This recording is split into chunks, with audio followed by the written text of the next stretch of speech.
اللهم صل على سيدنا ونبينا محمد صلى الله عليه وعلى آله وصحبه وسلم. اللهم صل على سيدنا ونبينا وشفيعنا وحبيبنا مولانا محمد صلى الله عليه وعلى آله وصحبه وسلم. ভালোই লাগতেছে আলহামদুলিল্লাহ। পাগলা দিয়ে আছে ভক্ত মানুষ তো অনেক জ্ঞান গর্ব কথা বলছে। আপনারা তো জ্ঞানী মানুষ, বুঝবেন অগোছালো হইলে গুছাইয়া নেবে, ঠিক না? সব সচেতন মানুষ একটু সামনে আগে বসে।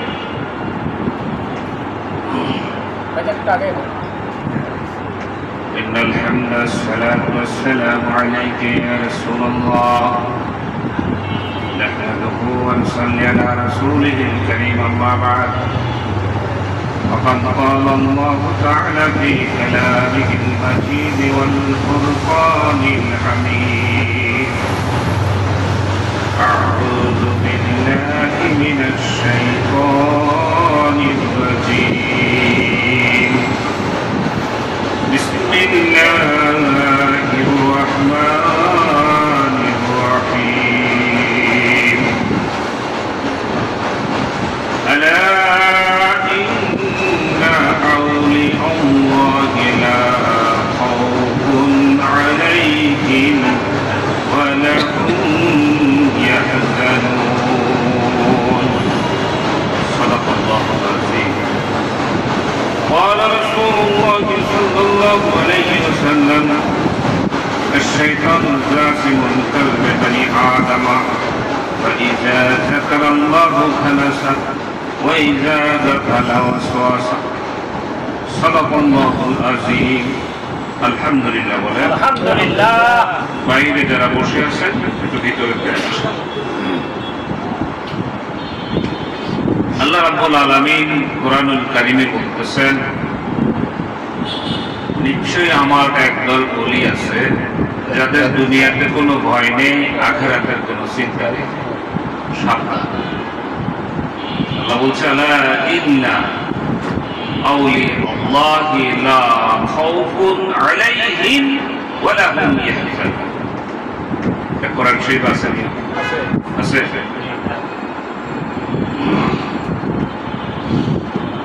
আমরা সচেতন মানুষ, কিছু কিছু বিষয়ে আমরা একটু অচেতন। এটা হলো আমরা কথায় শুনেছি নিজের বুঝ নাকি পাগলেও বোঝে, ঠিক না? কিন্তু আসল জায়গায় আমরা বুঝি না। আপনারা কে কে কবরে যাইবেন আল্লাহু আকবার কইলে একটা হাত উঠান। এই সবগুলা মানুষ কবরে যাইবে? আলহামদুলিল্লাহ। ভাই, কবরে যখন আপনাকে দিয়ে আসে, আপনাদের যারা দুনিয়া থেকে বিদায় দিছে, আমি, আপনি, আপনারা, আমরা কবরে শুয়ে আসছি না? কথা বলেন। কোন জায়গা কি ফাঁকা রেখেছি? কবরের কোন জায়গা কি ফাঁকা রেখেছি? আসি কি অবস্থা জায়গার মধ্যে রাখছি, অন্ধকার, ভয়াবহ অন্ধকার। আসসালামু আলাইকুম।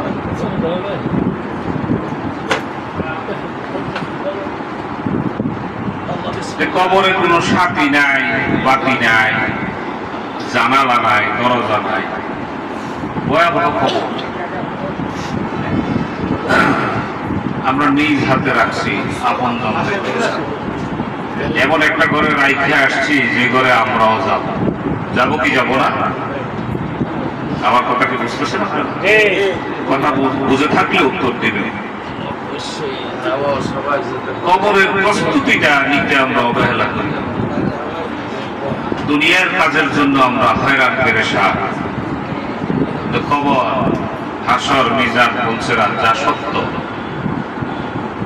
ওটার জন্য আমরা বেমালো উদাসীন। এই উদাসীনতাটা দূর করতে হলে কিছু প্রসেস আছে, কিছু নিয়ম আছে। আপনারা বলুন, আমি জিজ্ঞেস করি, এই দেশে যখন কোন ইসলামী রাজনৈতিক দল ছিল না, তখন কি ইসলাম ছিল? ছিল ছিল। তার মানে আমাদের এই দেশে ইসলামটা কোন রাজনৈতিক দলে আনে নাই। ইসলামী রাজনৈতিক দলের অভাব আছে এদেশে? আছে। তারা কি আনছে? এই দেশে ইসলাম এনেছে আল্লাহর ওলিরা। কারা? আল্লাহর ওলিরা।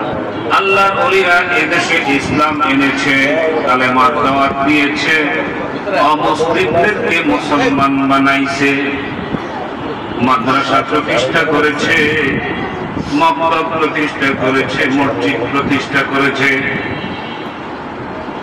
ওনাদের প্রতিষ্ঠিত মাদ্রাসায় লেখাপড়া করে, ওনাদের প্রতিষ্ঠিত মসজিদে নামাজ আদায় করে, মিম্বারে বসে ওনাদের কবরগুলা ভেঙে দেওয়ার কথা আমরা বলি, বলে না? দেখেন আমরা কত কৃতজ্ঞ। আপনারা বলবেন, আপনারা জ্ঞানী মানুষ, আপনারা বলবেন, আমি শুনবো। হযরত গোলাম শাহ রহমতুল্লাহ আলাইহি গুলিস্তান শুয়ে আছে, ওনার কবর ভেঙে দেওয়া উচিত না ওনার কবরের উপরের সামনে যারা শিরক এবং বিদআত করছে তাদেরকে সরানো উচিত? কোনটা করা উচিত? প্রেসিডেন্ট এরশাদ সাহেব অনেক চেষ্টা করেছেন, এত জনবহুল এলাকা, এরকম একটা পয়েন্টে উনি শুয়েছে, ওনার পথ থেকে একটু উঠে দেওয়ার জন্য উনি অনেক চেষ্টা করছেন, পারছে পারে নাই, বরং পশ্চিম পাশে একটা মসজিদ করে দিয়েছে। আলহামদুলিল্লাহ। আমাদের জাতীয় কবি হাজী কাজী নজরুল ইসলাম, উনি একটা গান কইতে পারেন, গজল কইতে পারেন, আপনারা যা মনে করেন। মসজিদেরই পাশে আমায় কবর দিও ভাই, মুয়াজ্জিনের ওই আযান ধ্বনি যেন শুনতে পাই। শুনছেন না? জি। পড়ছেন না? জি। যারা আল্লাহ রাসূলকে মুহাব্বত করে, যাদের হৃদয়ে আল্লাহর ভয় আছে, আল্লাহ রাসূলের মুহাব্বত আছে, তারা আল্লাহর জমিনে আল্লাহর পথ বলা মানুষদেরকে আল্লাহর পথের ডাইকা আইনা দেওয়ার ডিউটি নিয়ে করে গেছে, তাই না? ওনারা এই কর্মগুলো করে অনেক পরিশ্রান্ত ক্লান্ত হয়ে ওনারা কবরে শুয়ে আছে, একটু আরাম করতে দেন, এত ভাঙা মন্দির মধ্যে যাই না। কথা বুঝছেন? কারণ ওনার ব্যাপারে কবরে আপনাকে প্রশ্ন করবে না, উনি কি করছে এই প্রশ্ন কি আপনারে করবে? উনি শুইছে, শুয়ে থাকুক, ওনারা যে আরাম করে শুইছে, উপরে যারা শিরক বিদআত করতেছে ওদেরকে একটু সরাই দেয়। এটাই তো বুদ্ধিমানের কাজ ছিল। আমাদের এই ভারত উপমহাদেশে মুসলমানের কোন অস্তিত্ব ছিল না এক সময়। ছিল? ছিল না।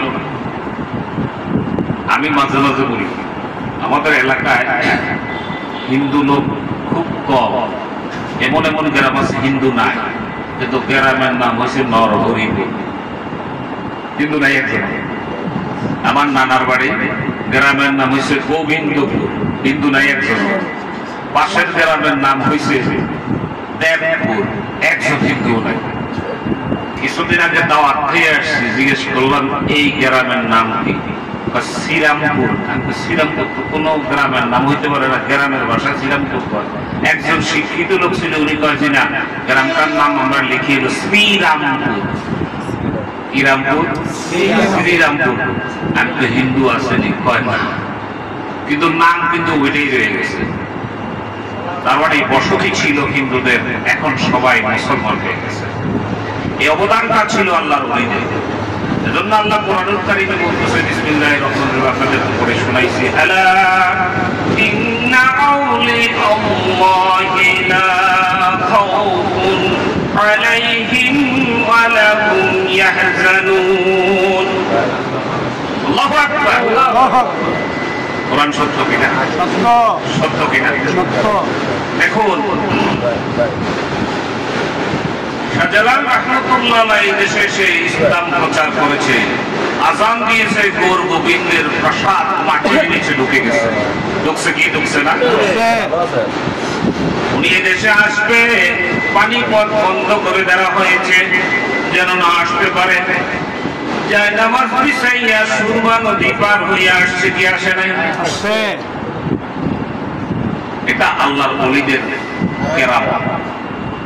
নবীদের বেলায় যদি এমন কিছু হতো সেটার নাম ছিল মুজিজা। আল্লাহর ওলিরা যেটা করে সেটার নাম হচ্ছে কারামত। কাজ একই রকম, ব্যক্তির কারণে নাম ভিন্ন। কথা বুঝছেন? আমগের দেশে ডায়রিয়া হইলে মানুষ আগে বাঁচত না, এরকম সময় শুনছেন না? এটার নাম আমরা পরে শুনছি ডিসেন্ট্রি, কেউ কয় পাতলা বাগান। কারবার কিন্তু একটাই, নাম কিন্তু বিভিন্ন ধরনের। সুতরাং ভুলে গেলে চলবে না। আল্লাহ রাব্বুল আলামিন কুরআনুল কারীমে বলতেছে, সূরা আনকাবুত ৪৫ নম্বর আয়াত। আমি পড়লে যারা জানেন না তারাও বইলা বললেন যে হ্যাঁ এই আয়াত শুনছি। আর যারা আলেম উলামা আছেন তারা তো জানেনি। এখানে অনেক আলেম উলামা আছেন, জানি। আমাদের এখানে একজন অ্যাডভোকেট আছে, উনি একজন ভালো আলেম, ওই যে কামেল পাশ মাওলানা, আবার অ্যাডভোকেট এই যে আলহামদুলিল্লাহ, উনি একজন অ্যাডভোকেট এবং উনি একজন আলেম, উনি মাওলানা। আলহামদুলিল্লাহ, আল্লাহ যেন কবুল করে। আলেম ওলামা থাকলে একটু সুবিধা হয়, কথা কইলে ভুল রাখলে ওনারা করে। ভাই, আমার মুর্শিদ মানিকগঞ্জের আল্লাহর কুতুব বলেছে, আমরা মানবতার ধর্ম করি, আমরা কারো বিপক্ষে কথা বলি না। তার দ্বারা একটা সুবিধা বানিয়েছে। আপনি এটা বুঝতে হবে, কথা উনার ক্যাসেট মাঝে মাঝে শুনবেন, উনি কি কয় এটা মানুষ সম্বন্ধে জানা উচিত। আমি 37 বছর অতিবাহিত হয়েছে, 38-এ পদার্পণ করেছি। আমি মানিকগঞ্জ দরবার শরীফে আসা যাওয়া করি। আমার এই লাইফে, এই জীবনে আমি উনার একটা মুস্তাহাবের খেলাফ দেখিনি। সুবহানাল্লাহ। উনার একজন দাদা হুজুর কিবলা আগের জনের একজন ভক্ত ছিলেন, মুরিদ ছিলেন। ওনাকে একজন জিজ্ঞেস হয়, আপনি হুজুরের একটা কেরামত কন্ত, আপনি তো প্রায় 35-40 বছর হুজুরের সাথে আছেন, একটা কেরামত হুজুরের কোন কেরামতি আছে? আমি 40 বছর ধরে ওনার পিছিয়ে আছি, আমি ওনার জীবনে কোনোদিন একটা মুস্তাহাবের খেলাফ দেখিনি। আপনি এর চেয়ে বড় কেরামতি কি দেখতে চান? উনি বলছে, আমি খালি মাথা যদি চুনো খাই, আমার কান ধরে আপনারা বলে দিবেন, যদি না বলেন কিয়ামত পর্যন্ত দাবি আমি। উনি এভাবে বলতেন। উনি দেবেন্দ্র কলেজের ইকোনমিক্সের প্রফেসর ছিলেন। উনি একজন অ্যাডভোকেট ছিলেন। উনি বিএ অনার্স, এমএ, কামিল double first class, LLB Dhaka university. Debendra কলেজের ইকোনমিক্সের প্রফেসর ছিলেন, দাদা হুজুর কিবলা। আমার বর্তমান শায়েখ উনি হইছে হযরতুল আল্লাহ আলহাজ হযরত মাওলানা মুফতি ডক্টর মোহাম্মদ মনজুরুল ইসলাম সিদ্দিকী দামান বারাকাত। উনি একজন অন্যতম চিকিৎসা বিজ্ঞানী। আমি শত শত বড় মাপের অনেক ডাক্তারদেরকে দেখেছি ওনার কাছ থেকে চিকিৎসা নিতে। আল্লাহ রাব্বুল আলামিন দয়া করে ভালো করে দিয়েছে। রোগ দেয় কে? আল্লাহ। ভালো করে কে? আল্লাহ। ঔষধ, ডাক্তার, এগুলি হলো ওসিলা। হুজুর কিবলা একদিন বলেছে, নমরুদের অগ্নিকুণ্ডলীর মধ্যে ইব্রাহিম আলাইহিস সালামকে ফেলছিল না? জ্বলছে, জ্বলছে, জ্বলে নাই, আগুন আবার জ্বালায় না কেন? আজও সেই নিদর্শন আছে, তুমিও জ্বলবা না যদি তুমি ইব্রাহিম হইয়া জাপ দাও।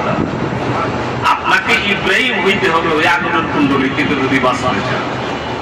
আল্লাহ রাব্বুল আলামিন বলে দিয়েছে, কুল্লা ইয়া নারু কুনি বারদান ওয়া সালামান আলা ইব্রাহিম। আল্লাহ আগুনকে বলতেছে আমার ইব্রাহিমের জন্য নাতিশীতোষ্ণ হয়ে যাও। আল্লাহ রাব্বুল আলামিন তার ইব্রাহিমকে বন্ধু বলেছেন, বলেন উনার জীবনে বহুত কঠিন কঠিন কিছু পরীক্ষা আসছে। হযরত ইব্রাহিম আলাইহিস সালাম, এই ইব্রাহিম আলাইহিস সালাম আমাদের মুসলমানদের জাতি কি ইন্নাকা আবিকুম ইব্রাহিম, আল্লাহ তার মুসলমানদের জাতির পিতা ইব্রাহিম আলাইহিস সালামকে বানাইছে। কত বড় বড় পরীক্ষা আসছে ওনার জীবনে। খানায়ে কাবা যেখানে আমরা যাই হজে যাই না, এই ঘরটা নির্মাণ করেছে কে? ইব্রাহিম আলাইহিস সালাম। সহযোগিতা করেছে কে? ওনার পুত্র ইব্রাহিম। অমুসলিম ইসমাইল আলাইহিস সালাম। অমুসলিমরা বলেছে যে আমাদের যে লিফট আছে টুইন টাওয়ার, সারা বিশ্বে সারা ওয়ার্ল্ডের মধ্যে শ্রেষ্ঠ, এর চেয়ে বড় লিফট নাই।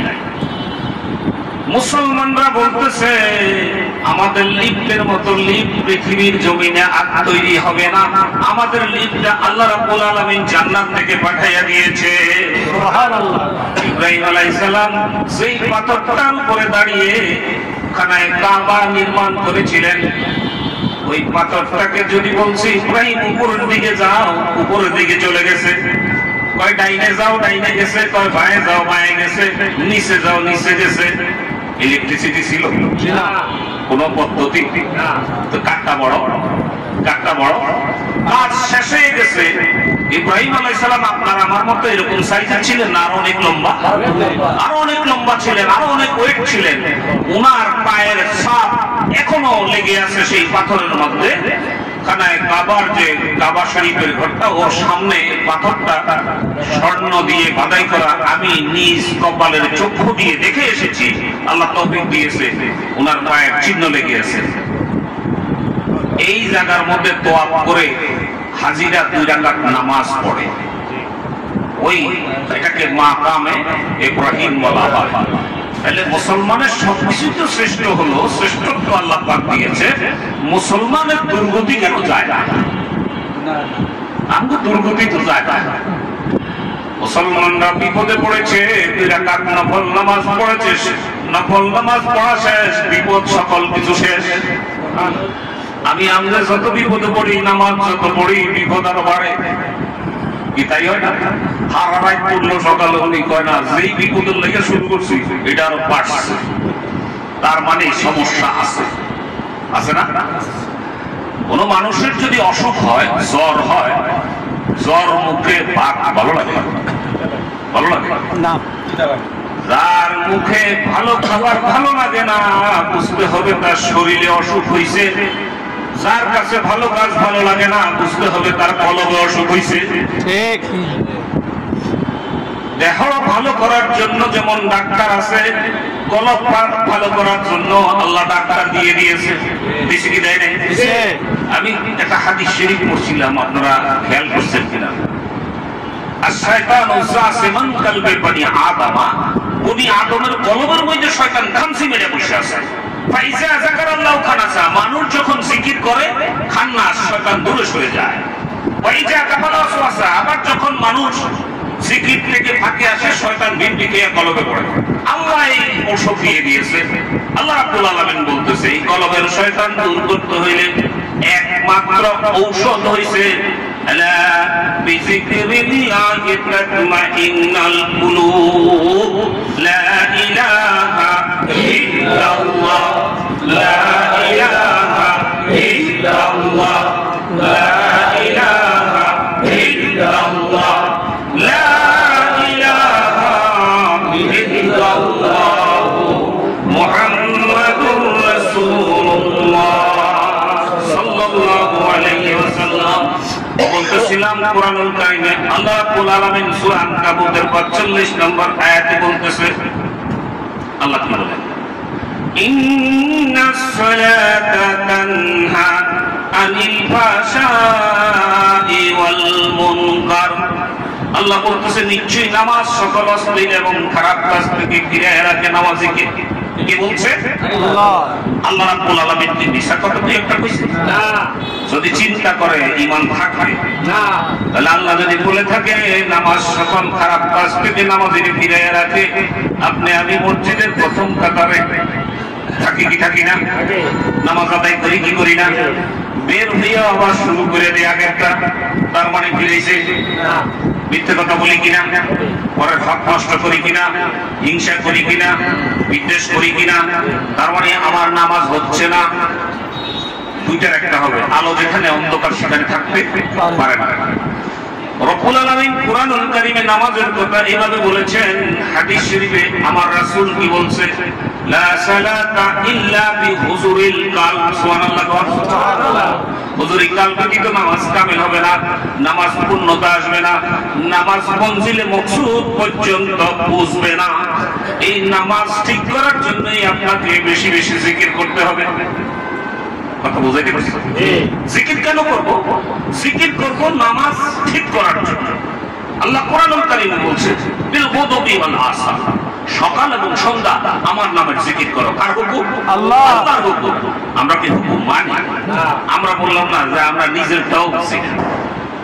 আমাকে পরিপূর্ণ থাকতে হবে, পরিশুদ্ধ থাকতে হবে। আপনি যে ওযু করতেছেন ওই থেকে তো নামাজ শুরু হয়ে যাচ্ছে। আপনার ওযু হচ্ছে, হাত পাও ধুইয়া চলে গেল, তাই বলে কি ওযু হলো? মনের আধার মনে রইল, বাইরে করলি পরিষ্কার, হাত পাও ধুইয়া দেখানো ওযু করবি কতকাল? আমার দাদা হুজুর কেবলা লিখছে ওনার কিতাবের মধ্যে, যায় নামাজে খাড়া হইলে মনের ঘোড়া দৌড়াইয়া চলে, আজাজিল হাসিয়া বলে জাহান্নামের কুল্লি দ্বার, হিসাবি নামাজ পড়বি আর কতকাল? আপনারা বুঝছেন যে মানে হাত পাও ধুইয়া চলে গেল, তাই বলে কি ওযু হলো? মনের অন্ধকার মনে রইল, বাইরে করলি পরিষ্কার, উপরের দিক ধুইয়া পরিষ্কার করছে। যায় নামাজে খাড়া হইলে মনের ঘোড়া দৌড়াইয়া চলে, নামাজের মধ্যে দণ্ডায়মান হলে দুনিয়া যত হাবিজাবি চিন্তা মাথায় আসে, আসে কি আসে না? আপনার আগের জায়গায় নাই। আজাজিল হাসিয়া বলে জাহান্নামের খুল্লি দ্বার, হিসাবি নামাজ পড়বি আর কতকাল? আজাজিল মানে শয়তান, সে দাঁড়ায় দাঁড়া হাসে আর কয়, তুই যে নামাজ পড়তেছস এই নামাজের মধ্যে জাহান্নামের দরজা খুললি। বড় আশ্চর্যের বিষয়, আমাকে আপনাকে এখনো নামাজ ঠিক হয় না। আপনারা বুঝতেছেন? আমরা কিন্তু নামাজি, নামাজ ঠিক হচ্ছে না। আল্লাহ রাসূল সাল্লাল্লাহু আলাইহি ওয়াসাল্লাম বলেছেন, ইন্না ফিল জাসাদি মুদগাতুন ওয়া ইযা সালাহাত সালাহাল জাসাদু কুল্লুহু ওয়া ইযা ফাসাদাল জাসাদু কুল্লুহু আলা ওয়া হিয়াল কলব। সুবহানাল্লাহ। সুবহানাল্লাহ। মানব দেহের ভিতরে এক খণ্ড গোস্তের টুকরা আছে, যেই গোস্তের টুকরাটা যদি পাক সাফ পবিত্র হয়ে যায়, ওই মানুষটার পায়ের তালু হইতে মাথার তালু পর্যন্ত পুরো দেহটা পবিত্র হয়ে যায়। সুবহানাল্লাহ। আর ওই গোস্তের টুকরাটা যদি নাপাক থাকে, ওই ব্যক্তির সারা দেহটা নাপাক। সাবধান সাবধান সাবধান, ওই গোস্তের টুকরাটার নাম হইছে আলা হিয়াল কলব। এই কলব পরিষ্কার করতে হইলে একমাত্র ঔষধ হইছে আলা বিযিকরিল্লাহি তাতমাইন্নাল কুলুব, লা ইলাহা ইল্লাল্লাহ, লা ইলাহা ইল্লাল্লাহ, লা ইলাহা ইল্লাল্লাহ, লা ইলাহা ইল্লাল্লাহ, লা ইলাহা ইল্লাল্লাহ, লা ইলাহা ইল্লাল্লাহ, মুহাম্মাদুর রাসূলুল্লাহ সাল্লাল্লাহু আলাইহি ওয়াসাল্লাম। কলেমা লা ইলাহা ইল্লাল্লাহ আপনার কলবে ফলাইলে কলব আপনার প্রকাশিত হয়, কলবটা আলোকিত হয়, অন্ধকার কলবটা আলো ঝলমল করে, অন্তঃকরণটা পরিষ্কার হয়ে যায়। এই কলেমাটা কেমন কলেমা? ভাই আসমান জমিন, লো কালাম সপ্তম আকাশ, সপ্তম জমিন, আরশে আজিম, সিদরাতুল মুনতাহা, বাইতুল মামুর, পৃথিবীর আনাজের সকল কিছু যদি এক পাল্লায় দেওয়া হয়, আর লা ইলাহা ইল্লাল্লাহর এক পাল্লায় দেওয়া হইলে লা ইলাহা ইল্লাল্লাহর পাল্লাটা ভারী হয়ে যায়। সুবহানাল্লাহ। আপনি কি মনে করেন লা ইলাহা ইল্লাল্লাহ? এটা সাক্ষীজ্ঞানী কথা। সেই লা ইলাহা ইল্লাল্লাহ আমার দাদা হুজুর কেবলা এত বড় শিক্ষিত মানুষ, ওনার পবিত্র জবানে বলছে সুবহানাল্লাহ, আলহামদুলিল্লাহ, আল্লাহু আকবার, লা ইলাহা ইল্লাল্লাহ। এই চারটা কথার মানি বুঝতে আমার 70টি বছর লাগছে। সুবহানাল্লাহ। রাসূল কোন ওনার মতো এমন একজন 100% শিক্ষিত মানুষ, ওনার নাকি 70 বছর লাগছে মানি বুঝতে। আপনি 3 দিন জিকির করে সব বুঝে নিছেন, 3 বছর পরে নিজের বাচ্চারা অন্য কই কথা বলছেন। দেখেন দুই একটা কিতাব সেটা পড়েই আমরা কিন্তু বড় আলেম হয়ে গেছি, অথচ কিতাবের মানি মতলবের ভিতরে আমরা এখনো ঢুকতেই নেই। এটার ভিতরে ডুব দিতে হবে। কারণ হচ্ছে বড় বিশ্বাস মাহবুব সুবহানি কুতুবে রাব্বানি সৈয়দ মুহিউদ্দিন আব্দুল কাদের জিলানী রাহমাতুল্লাহ আলাইহি বলেছেন এক আয়াতের 1400 মানি। সুবহানাল্লাহ। কত মানি? আমি আমার মুর্শিদের মুখে শুনেছি আরো অনেক বেশি। সুবহানাল্লাহ। 1400 কোটি এরকম কইছে। কথা বুঝছেন? আপনি এক আয়াতের কয়টা মানি জানেন? একটা আয়াত যদি বলে দাও একটা নাইলে জানেন, নাইলে দুইটাই জানেন। এই দুইটা খেলা কারণে পাশে মানুষ যেতে পারে না। আপনার ওই ব্যাগ উঠে 13 জন লাগে, ঘটনা কি? আপনি কিছুই বুঝেন না। আমার আল্লাহ কুতুব কয়, আমার দরদি মুর্শিদ বলেন, এলেমের যখন মৃত্যু হয় আলেম তখন আলেম হয়। এলেমের ফকর ভালো না, অহংকার ভালো না। অহংকার পদ্মের মূল কয়নি। অহংকার একমাত্র কেবলমাত্র আল্লাহ করবে। কে করবে? আল্লাহ। অহংকার করবে আল্লাহ। আল্লাহ আল্লাহ না, আল্লাহ। লফজে আল্লাহ মোটা এক আলিফ লাম। আল্লাহ উনি করবে অহংকার। পৃথিবীর কোন মানুষ যদি অহংকার করে, অহংকার আল্লাহ পাকের জাদু। অহংকার কি? আল্লাহর জাদু। কোন মানুষ যদি অহংকার করে, আমার আল্লাহর জাদুর দুইয়া টান মারে। আল্লাহর জাদুর দুইয়া যদি কোন মানুষ টান মারে, আর কি এর উপায় আছে? উপায় আছে? এই জন্য কয় অহংকার করো না, অহংকার পতন। কারণ অহংকার একমাত্র একজন করবে, সে কি? আল্লাহ। আরো জোরে কন আল্লাহ। আপনাকে ভালো স্বাস্থ্যের অধিকারী বানাইছে কে? আল্লাহ। ধন সম্পদ দিছে কে? আল্লাহ। আপনাকে সম্মানী বানাইছে কে? আল্লাহ। আবার কিছু মানুষকে বেজ্জিতি কইরা কবরে দেয় কে? আল্লাহ। সুতরাং অহংকার করার কোনো সুযোগ নাই। আছে না? আপনারা যারা টাউন বাজারের অধিবাসী, আপনারা কইতে পারবেন এই ওই রোডের ওই পারে কাজীবাড়ি, ওই যে শাহজাহানটা চিনতেন, প্যারালাইসিস হয়েছে, এই এমনি ভিক্ষা করত। শাহজাহানের একটা প্রতাপ ছিল গাওরান বাজারে, যে হ্যাঁ দেখলো মানুষ দোয়াই করে। ছোটকাল ধরে তো এলাকা। সেই শাহজাহান কিভাবে মারা গেল? আড়তের মধ্যে মরে গেছে। কি লাভ? ঘুরে ঘুরে ভিক্ষা করতো, শেষ পর্যন্ত প্যারালাইসিস হয়ে গেছে। এরকম কত প্রতাপশালী মানুষ দেখেছি, আল্লাহ রাব্বুল আলামিন নিস্তেজ করে দিয়েছে। আবার কত নরম মানুষ দেখেছি, আল্লাহ পাক অনেক উঁচা করে দিয়েছে।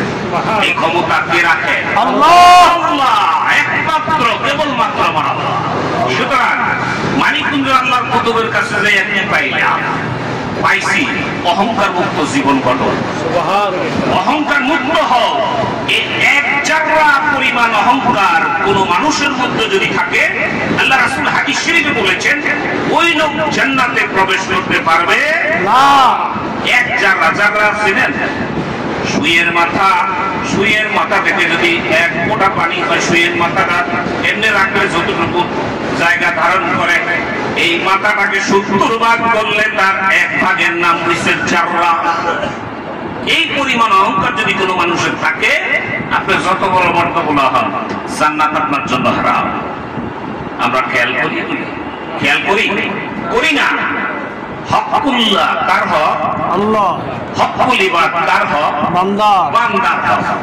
আল্লাহর হক হকুল্লাহ। রোজা রাখস নাই, আমি আল্লাহ ইচ্ছা করলে তোরে ক্ষমা করে দিতে পারি, পারে কি পারে না? পারে।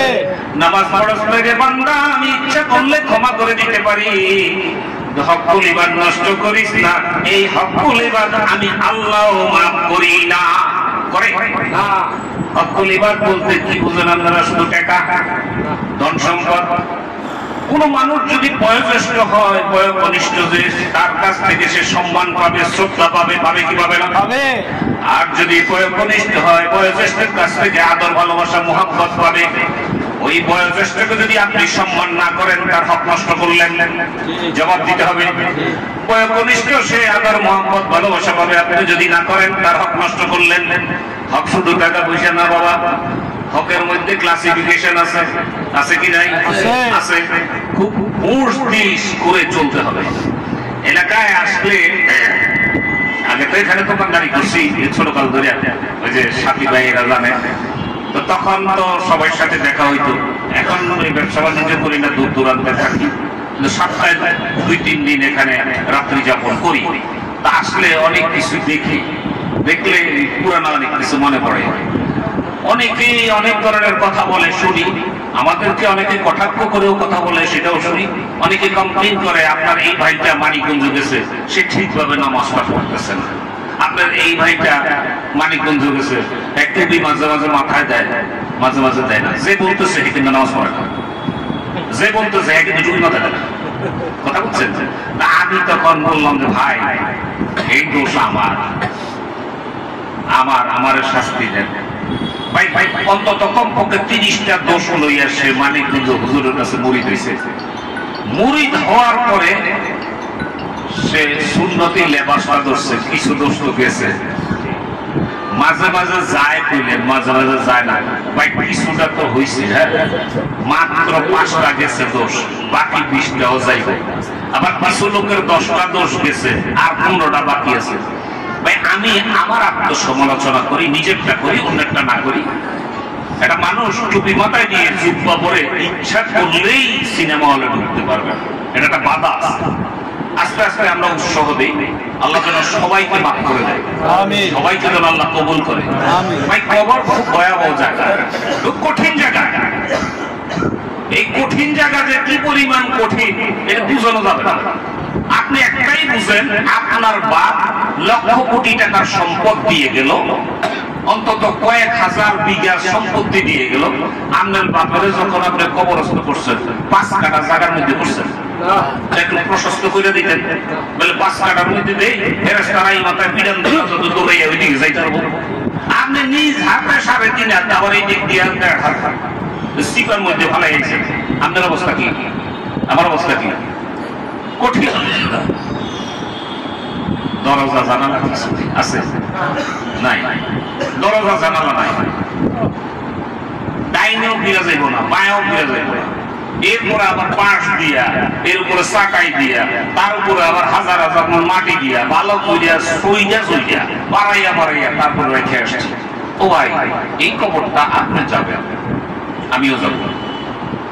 আমার মানিকগঞ্জের আল্লাহর কুতুব কয়, হাদিস শরীফে নবী বলেছেন, কোন মানুষ যদি 20 বার দৈনিক মরণকে স্মরণ করে, ওই ব্যক্তি কখনো অন্যায় করতে পারে না, পারে না। তুমি যখন 2 বেলা আল্লাহর নামের জিকির করবা, জিকির করার আগে একটু মুরাকাবা করে নিও। মুরাকাবা মানে মরণকে স্মরণ করো। আমার মুর্শিদ কিবলা বলতেছেন, যখন তুমি জিকিরে বসবা ফজরের পর আর মাগরিবের পর, বিল গুদুবি ওয়াল আসাল, সকাল এবং সন্ধ্যা, চক্ষু বন্ধ করে বসবা, চক্ষু বন্ধ করে কপাল হইতে নাক বরাবর দৃষ্টি রাখবা, চক্ষু খুলবা না, দৃষ্টিও সরাইবা না। এখন মনে মনে চিন্তা করবা, আমি এখন মইরা গেলাম, আমারে দুয়ারে বাইত করছে, এরকম হয় না? মরার পরে দুয়ারে বাইত করে, আমার দুয়ারে বাইত করছে, আহারে নিচে একটা না পুরান পাটি বিছাইয়া মাথার নিচ থেকে বালিশটা সরাইয়া দিছে, হয় কি হয় না? পুরান একটা চাদর দিয়ে উত্তরশীল করে ঢেকে রাখছে। মন, তুমি তোমাকে প্রশ্ন করে দেখো, এই পুরান চাদরের ভিতরে এখন তোমার কেমন দেখা যায়? চোখ খুলবেন না। আপনি খেয়াল করেন, আপনি মৃত্যু হলো, আপনাকে ধরাধরি করে বাইর করলো, নিচে খাটের উপরে না, নিচে মাটিতে মেঝেতে আপনারে উত্তরশীল করে শোয়া রাখছে, পুরান একটা চাদর দিয়ে আপনাকে ঢেকে দিল। আপনি খেয়াল করবেন, এই পুরান চাদরের ভিতরে এখন কেমন দেখা যায়। হুজুর কেবলা বলছে, একটা মানুষ যখন দুনিয়া থেকে বিদায় হয়ে যায়, তার 2টা শক্তি বেড়ে যায়। একটা হচ্ছে শ্রবণ শক্তি, আর একটা হচ্ছে দৃষ্টি শক্তি। মানুষ যখন দুনিয়া থেকে বিদায় নেয়, তখন সে কানে সবকিছু শুনতে পায়, কে কি বলতেছে। আর এই দুনিয়ার এই প্রান্ত থেকে ওই প্রান্ত পর্যন্ত সে সব কিছু দেখতে পায়। এটা আল্লাহর কুতুবের মুখে শুনেছি। আপনি খেয়াল করবেন, আপনি মরে গেছেন কিন্তু আপনি যা যা ঘটতেছে সব কিছু শুনতেছেন, মুখ থেকে বলতে পারতেছেন না। আপনাকে বিদায় দেওয়ার জন্য আত্মীয় স্বজনরা সমবেত হয়ে গেছে, সবাই ব্যস্ত হয়ে গেছে। কবর কখন দিবে, কখন গোসল দিবে, কখন জানাজা হইব, কয়টা জানাজা হবে, কোন জায়গায় হবে, এলান করে কি করে না? চক্ষুটা খুলবেন না, চক্ষু বন্ধ করে খেয়াল করেন আপনারা এখন এই যে পুরান চাদরের ভিতরে আপনারা শোয়ে রাখছে, এখন কেমন দেখা যায়। আপনার আত্মীয় স্বজনেরা সবাই আপনাকে বিদায় দেওয়ার জন্য ব্যস্ত। কেউ বাস কাটতে গেছে, কেউ কাপড়ের কাপড় আনতে গেছে বাজারে, আরে কেউ কুসুম কুসুম বড়ই পাতা দিয়ে গরম পানি তৈরি করতেছে। কিছুক্ষণ পরে আপনাকে ধরাধরি করি একখানা খাটিয়ার মধ্যে নিয়ে শোয়াইছে, মশারি খাটাইছে, কানে মুখে তুলা লাগাইছে, সুবাদিস সাবান দিয়া ডইলা ডইলা জনমের মতো গোসল করাইয়া দিতেছে। চোখ খুলবেন না, খেয়াল করবেন আপনার গোসল হইতেছে। আপনি চিন্তা করবেন ভাই জীবনে কত সুন্দর ভাবে নিজ হাতে নিজের ডইলা ডইলা শ্যাম্পু সাবান দিয়া গোসল করছেন, জীবনের শেষ গোসলটা নিজের হাতে করতে পারেন না। গোসলের পানিগুলা গড়াইয়া গড়াইয়া পড়ে, অবুঝ শিশু সন্তানটা সেই পানির মধ্যে খেলা করতেছে। সে তো জানে না তার জীবনের কত বড় সম্পদ আজ বিদায় হইয়া যায়। ওমান খেয়াল করে দেখা গোসল যখন হইয়া যায়, তাড়াতাড়ি করিয়া তোমার কাপড়ের কাপড়ের উপরে নিয়ে রাখছে। সাদা মার্কিন কাপড় রে, সাদা মার্কিন কাপড়, ওই কাপড়ের উপর আপনারা নিয়ে রাখছে। ডান দিকের কাপড় বাম দিকে নিয়া, বাম দিকের কাপড় ডান দিকে নিয়া, আহারে পায়ের কাছে বাদন দিছে, মধ্যে বাদন, মাথার কাছে বাদন দিয়া মরণ পথের নৌশা আপনারে সাজাইয়া দিল। মনে মন খেয়াল করে দেখো ওই কাপড়ের কাপড়ের ভিতরে এখন তোমারে কেমন দেখা যায়। আরে আমার ধরাধরি করিয়া খাটিয়ার মধ্যে উঠাইছে, খাটিয়াটা চারজনে কাঁদা লইছে। বাড়ি থেকে জীবনের শেষবারের মতো আপনাকে বাহির করতেছে। যারা লাখ রূপ শাড়ি পরাইয়া বাড়িতে আনছে, সেই বিবি সাদা মার্কিন কাপড় পরিয়া, কানে ফুল নাই, আরে কানের দুল নাই, নাকে ফুল নাই, চুড়িবিহীন হাত, জানালা দিয়ে মেলমেল করে তাকাইয়া তাকাইয়া কান্দে আর কয়, স্বামী গো, ও স্বামী, তুমি যে চইলা যাও আমার কি কইয়া গেলা। মা দুঃখিনী পাগলের মতো চিল্লে কয়, বাবারা আমার কলিজার টুকরাটারে কোথায় লইয়া যাও। মন খেয়াল করে দেখো তোমার ছোট্ট সন্তানটা, তোমার ছোট্ট সন্তানটা তোমার বিবির কোলে মাথা রাখিয়া কান্দে আর কয়, মা গো, ও মা, আজকে বাড়িতে তো মানুষ কেন গো মা, আমার বাবারে কোথায় লইয়া যায়, আমার বাবা কোন বাজারে যায়। মা সন্তানটারে বুকে জড়িয়া কান্দে আর কয়, বাবারে তোর বাবা এমন বাজারে যায় যেই বাজারে গেলে মানুষ আর কোনোদিন ফিরে আসে না, যেই বাজারে গেলে ঈদের সময় আর আইসা বলবে না, বাবারে তো তোমার জন্য নতুন কাপড় আনছি। মন খেয়াল করে দেখেন খাটিয়া কানা চারজনের কাঁধে করিয়া মসজিদ বাড়ির দিকে হাঁটা দিছে। মসজিদ বাড়িতে খাটিয়া কানা নিয়ে রাখছে। দরদি শিলা বরাবর দাঁড়াইয়া তাকবীরের সহিত জীবনের শেষ নামাজ পড়াইয়া দেয়। অমন জীবনে কত নামাজ পড়ছো, জীবনের শেষ নামাজটা নিজে পড়তে পারো না। জানাজা যখন হইয়া যায় আবার চারজনে কাঁধে করিয়া ওই যে গোরস্থানের দিকে হাঁটা দিছে। মনে মন খেয়াল করে দেখো এই গোরস্থানে তোমার জীবনে কতবার আইছিলা লাশ কাঁধে করিয়া, আজকে চারজনের কাঁধে চড়িয়া তুমি